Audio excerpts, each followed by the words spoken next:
Bright light city, gonna set my soul, gonna set my soul on. Arthur Middleton Young played a pivotal role in aviation history by inventing the early Bell helicopters in 1941, such as the famous iconic Model 47, which was the first ever to be certified for civilian use and was a runaway military success. NASA astronauts used the Bell 47 as a trainer for the lunar lander during the Apollo program. Mr. Young was also part of the infamous original Committee of Nine channeling sessions in the 1950s, led by Andrija Puharic. The Stargate Conspiracy by Lynn Picknett and Clive Prince charts the influence of an alleged particular variant of higher intelligence contact connected to ancient Egypt and its Ennead, stemming primarily from Aleister Crowley's Aiwass encounter. This influence flows through Crowley and other members of the OTO and AA, and eventually into the mind of Arthur Middleton Young. Enter Robert Temple, who in the mid-60s would learn about this strain of thought and the Dogon extraterrestrial theme from his mentor and helicopter inventor Arthur Young. In Temple's The Crystal Sun, we learn that he surreptitiously observed the production of 2001 A Space Odyssey starting in 1966. Thusly, he met and befriended Arthur C. Clarke. It is a most unusual synchronicity, as Temple's Sirius Mystery Thesis places Saturn as current location of the hibernating Nomo from Sirius. Clarke's 1968-2001 Space Odyssey novel, developed concurrent with Kubrick's film, placed the alien monolith also at Saturn. The imagination runs wild when speculating on the cross-contamination of ideas between these popular culture-shaping giants. It is important to note in this regard that Aiwass was considered an emissary from Sirius, and the AA who connected the Aeon of Horus with the Age of Aquarius viewed Saturn as the planet primarily involved in these matters. Clarke's early fascination with the paranormal led him to be, as he believes, duped by Andrija Puharic's The Nine Channel, Uri Geller, and his strange abilities.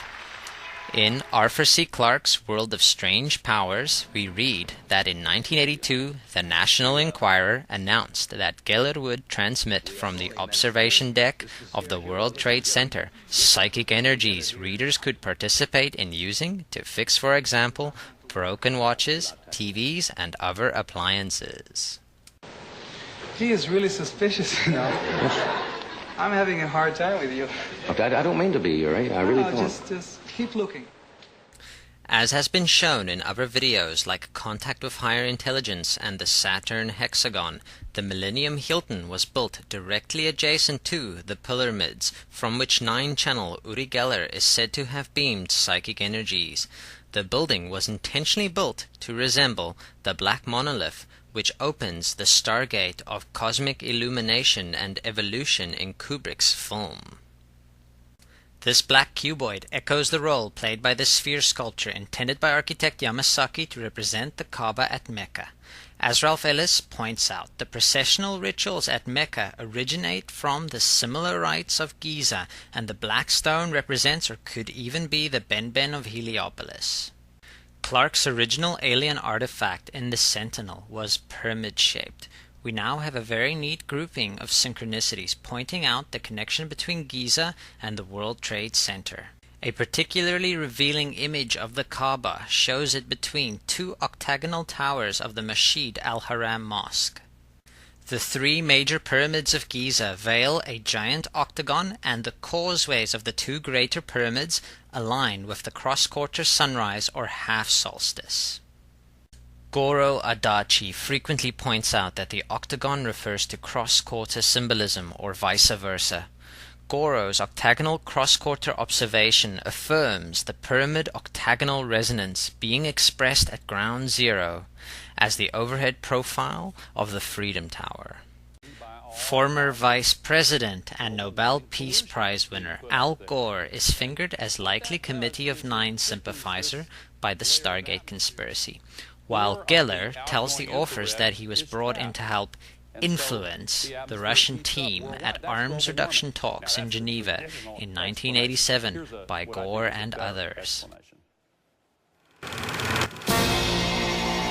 Global warming, or None like it hot. An Inconvenient Truth uses a Futurama clip where giant ice cubes temporarily cool the overheating planet.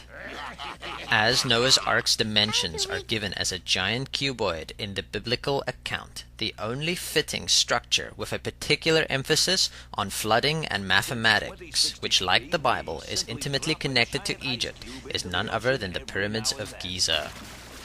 Kubrick's original monolith was transparent and based on Clark's polished mineral moon pyramid in the Sentinel.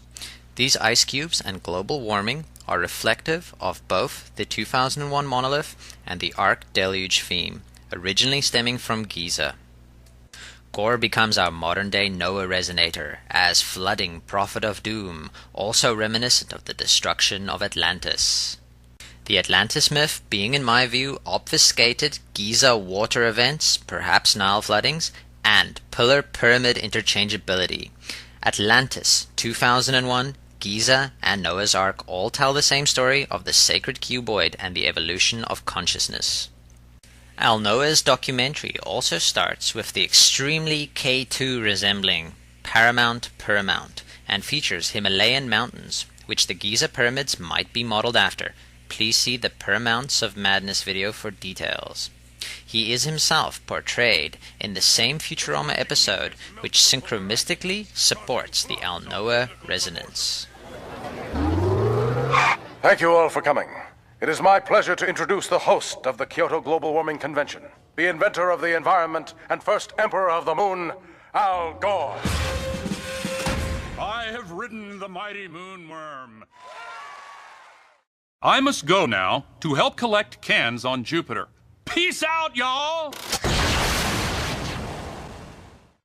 The poster for Al Noah's documentary features what can be interpreted as 3 pyramids emitting a Stargate vortex reminiscent of the first-degree Masonic tracing board and the 9/11 mega ritual.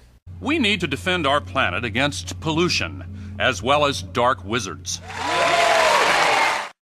Jim Carrey becomes God after sporting an octagon at his crown chakra. Bruce Almighty's miracles include invoking Hyksos shepherd pharaoh Akhenaten by parting the Red Soup and manipulating the moon. A very fitting sync occurs as he has a heart-to-heart on the tallest of all Himalayan peaks with his maker, but most revealing is his summoning of a Ben-Ben panspermia-resonating asteroid to the remixed musical stylings of the king, Elvis Presley.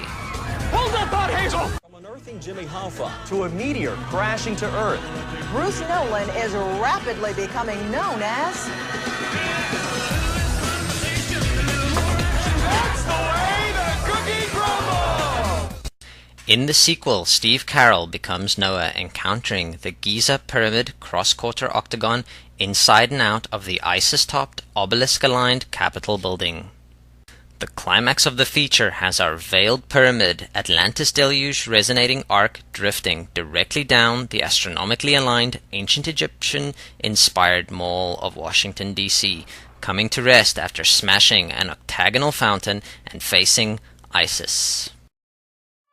There exists an intellectually dubious but whimsically satisfying moon landing conspiracy theory involving Stanley Kubrick as the lunar footage faker extraordinaire.